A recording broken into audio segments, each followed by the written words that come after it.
When Roland Abante stepped onto the stage of America's Got Talent, his voice carried more than melody, it carried hope. Viewers saw a humble performer with raw talent, a man whose sincerity pierced through flashing lights and roaring applause. For a brief moment, it felt like the beginning of a dream finally coming true.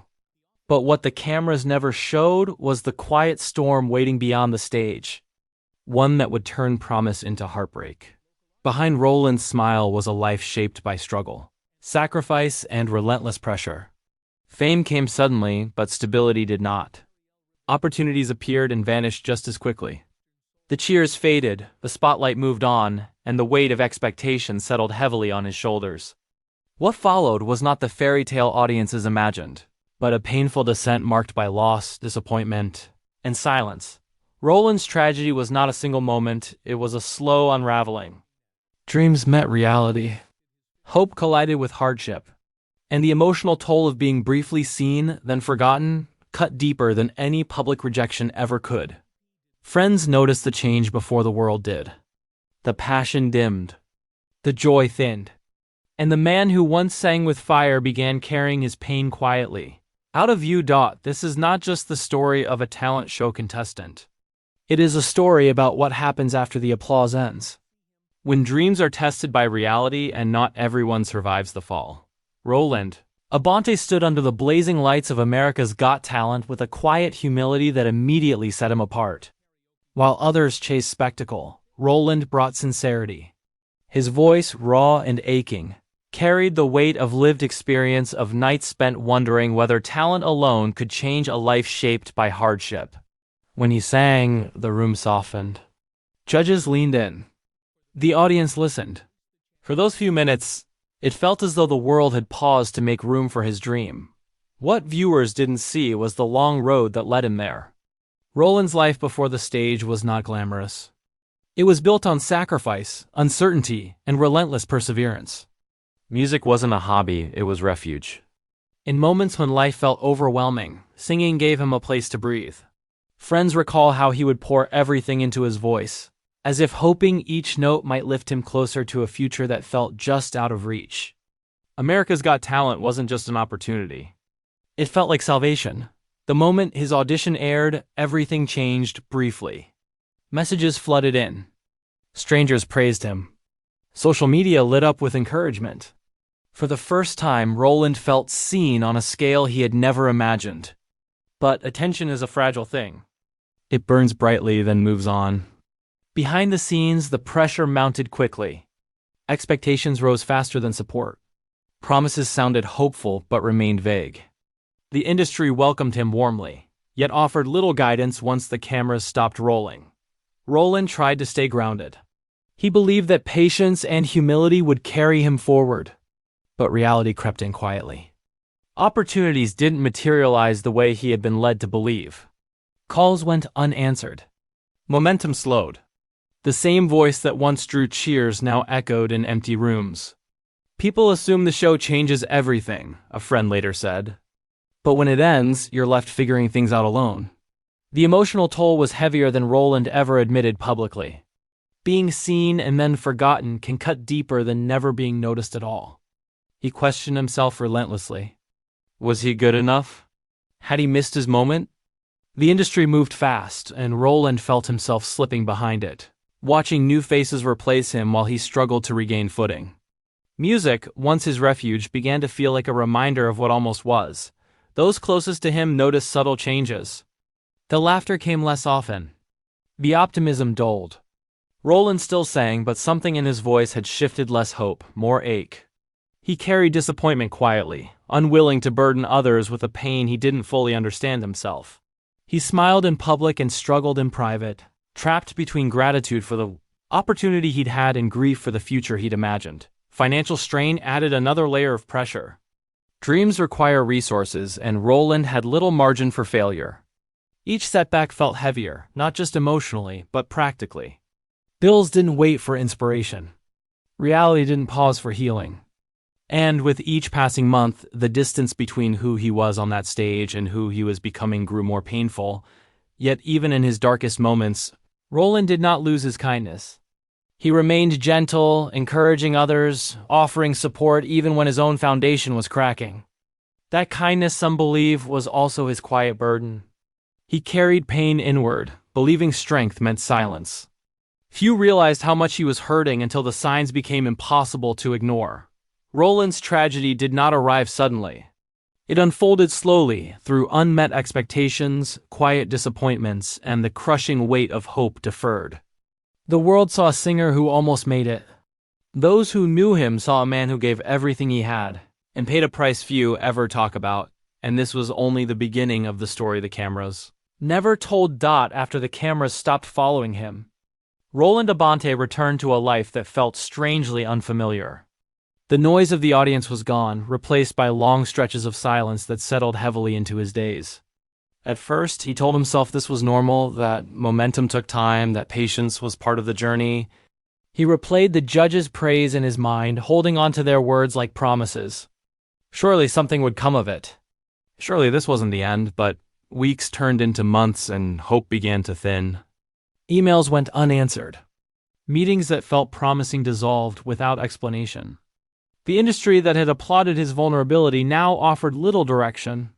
Roland found himself navigating a confusing in-between space too recognizable to return fully to anonymity, yet not established enough to build stability.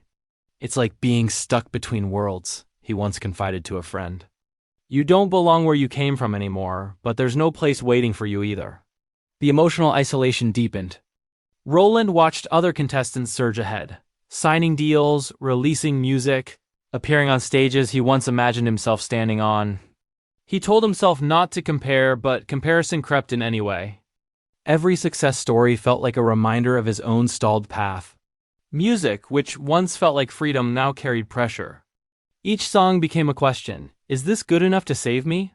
Financial strain quietly tightened its grip. Roland took whatever work he could find to stay afloat, balancing survival with the pursuit of a dream that felt increasingly fragile. He sang in smaller venues, posted covers online, reached out to anyone who might listen. Some responded with encouragement, others with silence. The instability wore him down. It's difficult to stay inspired when uncertainty becomes constant. When tomorrow feels heavier than today. Friends noticed how tired he looked. Not physically, emotionally. Roland was still kind, still gentle, still supportive of others, but something had dimmed. He spoke less about the future and more about the past. "That night on stage," he once said quietly, "felt like the last time everything made sense." Those words lingered, heavy with unspoken fear. What hurt most was the misconception. People assumed he was thriving simply because he had been seen on television. Compliments came easily. "You're so lucky, you made it. Everything must be great now." Roland smiled and nodded, unsure how to explain that visibility didn't equal security, and applause didn't guarantee a path forward. The gap between perception and reality became another silent burden he carried alone. As time passed, the pressure to justify his moment grew. Roland felt he had to prove that the opportunity hadn't been wasted, that he hadn't failed. That pressure gnawed at his confidence, turning self-reflection into self-criticism. He questioned every decision, every note, every pause. Slowly, the joy that once flowed effortlessly from him became something he had to force. There were moments when he considered walking away. Not from music entirely, but from the dream of recognition. The thought scared him. Music had been his identity for so long that imagining life without it felt like erasing himself. Yet clinging to the dream felt just as painful. He was trapped between letting go and holding on, unsure which choice would hurt less. Still, Roland kept going. He showed up. He sang. He smiled. On the surface, he appeared resilient. But resilience, when stretched too thin, becomes exhaustion. And exhaustion makes it harder to ask for help. Roland's struggle wasn't loud. There were no public breakdowns, no dramatic confessions. His pain lived in the quiet moments, in unanswered messages, in empty rooms, in the echo of applause that no longer existed. It was the kind of heartbreak that doesn't make headlines, but slowly reshapes a person from the inside. And as the distance between hope and reality widened, Roland found himself standing at the edge of a truth he wasn't ready to face. One that would change everything. By the time another year passed, Roland Abante had learned how to live with disappointment without letting it show. On the surface, he remained gracious, humble, and hopeful, the same man audiences had connected with on America's Got Talent. But beneath that calm exterior, something fragile was quietly wearing thin. The gap between who he was expected to be and how he actually felt had grown exhausting to maintain. Every smile required effort. Every encouraging word to others felt heavier than the last. Roland's days settled into a difficult rhythm. Mornings were filled. Those closest to Roland sensed the shift. Friends noticed how conversations grew shorter, how laughter faded faster than before. He was still present, still kind, but distant in ways that couldn't be explained. When asked how he was doing, he always answered the same way. "I'm fine. Just working." It wasn't a lie, but it wasn't the truth either. The truth felt too complicated to share, too heavy to burden anyone else with. Music. Once his sanctuary became a battlefield between passion and pressure. Roland felt trapped by the expectation to prove himself, to turn that brief moment of national attention into something tangible. Every new song carried the weight of redemption. When progress stalled, frustration crept in, followed by guilt. He wondered if he was ungrateful for wanting more, ashamed for feeling empty despite having been given what others only dreamed of. The loneliness deepened quietly. Roland spent more time alone, not because he wanted isolation, but because explaining his pain felt impossible. People either celebrated his past or dismissed his struggle altogether. There was no space for the in-between. He began to withdraw, protecting others from his disappointment while slowly disconnecting from the support he needed most. Silence became his shield, even as it chipped away at him. Financial uncertainty added to the strain. Dreams are fragile when survival is at stake, and Roland felt the pressure of balancing reality with hope. Each setback felt personal, like a confirmation of his worst fears. He began questioning not just his career, but his worth. Maybe that was it, he thought more often than he admitted. Maybe that was all I was meant to have. Yet even in his darkest moments, Roland remained deeply empathetic. He encouraged other aspiring artists, offered advice, and reminded them not to give up.